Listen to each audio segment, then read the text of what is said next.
আইওয়ানা kiss you. আমি প্রতিদিন শীত হোক গরম হোক প্রতিদিন আমি 3 বার করে গোসল করি। বেলা যখন সকালবেলা যখন উঠে ওয়াশরুমে যায় পানিটা গায়ে লাগে এরকম কাঁপানি দিয়ে উঠে। বাস্তব জীবনে কিন্তু আমি খুব রাগী। বাড়ালে তো মনে হয় মাথা চক্কর দিয়ে পড়ে যেত। না সে তো গিফট পারে, গিফট পাইছি আমি। বাস্তব ভাই আমার খুব কাছের একটা বড় ভাই। বাড়ালে তো মনে হয় মাথা চক্কর দিয়ে পড়ে যেত। চক্কর খাইতো না, 50,000 টাকা চারটিখানি কথা, অনেক টাকা এই যুগে, অনেক টাকা। আচ্ছা, যদি 50,000 টাকা আপনি গিফট পেতেন এই মুহূর্তে, আপনি প্রথম কোন কাজটা করতেন? 50,000 টাকা গিফট পেলে শপিং করতাম। কি থাকতো শপিং এ? কাপড় চোপড়। কার জন্য কিনতেন? আমার নিজের জন্য, আবার কার জন্য কিনবো? ভাবির জন্য? না সে তো গিফট পারে, গিফট তো পাইছি আমি। তাকে গিফট দিবেন আপনি?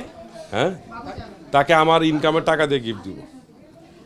সবসময় বিভিন্ন ক্যারেক্টারে দেখেন, তাই কিন্তু ব্যাচেলার পয়েন্টে বেশিরভাগ সময় দেখি আপনি হাবাগোবা একজন মানুষ, সহজ সরল, কিছু বোঝেন না।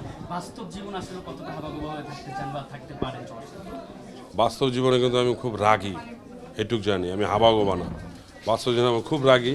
এর জন্য আমি সবাইকেই বলি, আমার দর্শক যারা আছে, আমার ভক্ত যারা আছে, সবাইকে বলি যে আমার জন্য একটু দোয়া করেন, আমার যেন মাথা একটু ঠান্ডা থাকে, আমার যেন রাগটা কমে যায়। কারণ রাগ আসলে আল্লাহ তাআলাও পছন্দ করে না, কিন্তু কেন জানি আমার সাথে সবসময় শয়তান ঘুরে।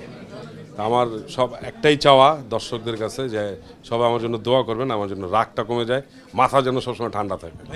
ছোট ভাই হিসাবে কাবিলা কেমন? খুব ভালো কাবিলা। আপনার স্ক্রিনে যা দেখেন যেরকম, কাবিলা বাস্তবে একদমই ঠান্ডা স্বভাবের মানুষ। যেটা কিছুক্ষণ আগেও আমি গাড়িতে আসার সময় ড্রাইভারকে বলছি, আপনি একটু জোরে যান না কেন? ও বলে আসতে থাক না, উনি যাক যেভাবে পারে যাক। তখনই বোঝা গেছে যে আসলে এই কাবিলা অনেক ঠান্ডা। কাবিলা বাস্তবে অনেক অনেক অনেক বেশি ঠান্ডা, চুপচাপ। অবশ্যই, কারণ এই লিউক্স চেম্বারের যে ওনার, দুইজনেই পার্টনার যে আছে, সোহাগ ভাই আমার খুব কাছের একটা বড় ভাই, যেহেতু আমাদের মিডিয়ার মানুষ। আর এখানে আর একজন ওনার আছে, ওই না কি জানি ভুলেও তো গেলাম, ওর নামটা ভুলে গেছে, একটা ছোট ভাই। হ্যাঁ, তো ও আমার সাথে মাস 2 আগে পরিচয় হয়েছে। ও আমাকে বলছে যে আমরা একটা সেলুন ওপেন করবো, আপনি থাইকেন। আমি তো এইসব জায়গায় থাকতে পারি না। বলেন না, আপনাকে অনেক খুঁজছি, আপনার ফোন নাম্বারও পাওয়া যায় না, আপনাকে কোথায় আড্ডা দেন সেটাও জানি না। আমি এই বনানীতেই থাকি, বনানীতেই খুঁজে পাওয়া যায়, কিন্তু তোমার সেলুন ওপেনিংয়ে যাবো কিনা আমি জানি না। বলেন আপনাকে আসতেই হবে। এরপর প্রতিদিনই সে আমার সাথে যোগাযোগ করতেছে, কি অবস্থা, কোথায় আছেন, আপনার সাথে দেখা করি। এ করতে করতে ডেট ফালাইলো।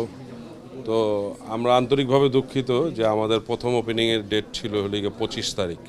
তো 25 তারিখ, এরপর ওটাকে চেঞ্জ করা হলো 30 তারিখ, এরপরে 8 তারিখ, আজকে চলে আসলো সেই শুভক্ষণটা। ভাইয়া, রাগের প্রসঙ্গ যেহেতু আসলো, সব থেকে দীর্ঘস্থায়ী রাগ কোনটা ছিল এবং কিসের জন্য ছিল? এটা ছিল আমার একটা বন্ধুর সাথে ঝগড়া হয়েছিল, মোটামুটি আমি 3-4 বছর ওর সাথে কথা বলিনি। এটা খুব রাগ ছিল আমার। ভাইয়া, শীত কোন কাজটা খুব কঠিন লাগে শীতের সময়?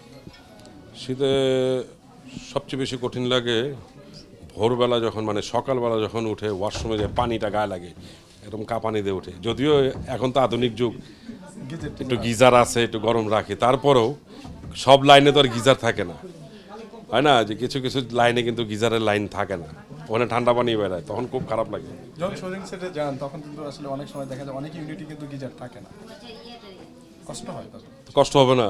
সবারই কষ্ট হয়, আমার একা না, সবারই কষ্ট হয়। ভাইয়া, শীতের দিনে পানি এবং বাঘ কোনটাকে ভয় করবেন? পানি, বাঘকে তো অবশ্যই ভয় করবে, পানি তো ঠেকানো যায়, ঠান্ডা পানিটা একটু কোনো মতে রাখা যায়, বাঘের পাল্লায় বলে খবর আছে, একদম শেষ। সেটা কে বেশি সবচেয়ে দুষ্টামি করে, জাকির নাকি কাবিলা? দুইটাই বেশি দুষ্টামি করে। যদি একটু বড় করে বলতেন। আর ওরা সারাক্ষণ জ্বালাইতে থাকে, সারাক্ষণ সবাই, কিছুক্ষণ পর পরে খালি টিগার মারে, কি করে। আর দাদু খুব ঠান্ডা স্বভাবের মানুষ, মাঝে মাঝে আমি যেরকম আমরা ডাকি মামা, মামা ডাকি তো আমি, মামা তুমি একটু চুপ থাকো, অসুস্থ হয়ে যাবা কথা বলতে বলতে। ভাইয়া, আপনি সন্তানের বাবা, ওকে কি বানানোর টার্গেট ভবিষ্যতে? আপনি তো অভিনেতা।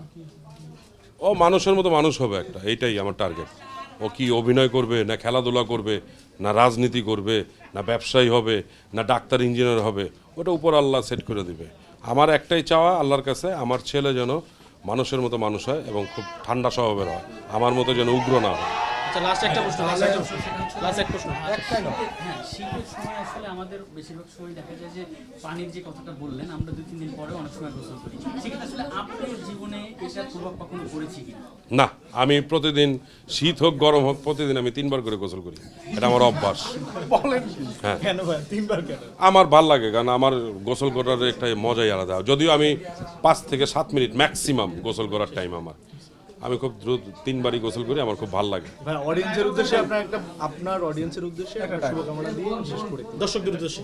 দর্শকদের উদ্দেশ্যে কি, আমি তো বলেই ফেলছি, আমার যারা ভক্ত আছে, যারা আমার দর্শক আছে, সবাই আমার জন্য দোয়া করবেন, আমি যেন ঠান্ডা থাকি, আমার মেজাজ যেন খুব ঠান্ডা হয়ে যায়, মাথা যেন ঠান্ডা থাকে, আর আমি যেন ভালো ভালো কাজ করতে পারি, আপনাদেরকে ভালো কাজ উপহার দিতে পারি। হাবু ভাইয়ের একটা ডায়লগ দেশে আই লাভ ইউ শেষ করি ভাই। I love you I love you বলতে হইবে, কারে বলবো? দর্শকদের। দর্শকদের I wanna kiss you. Thank you ভাই, থ্যাংক ইউ ভাই বুমরাদের ফরজ ব্যান্ড আসে। বুমগুলো ধরেন আমি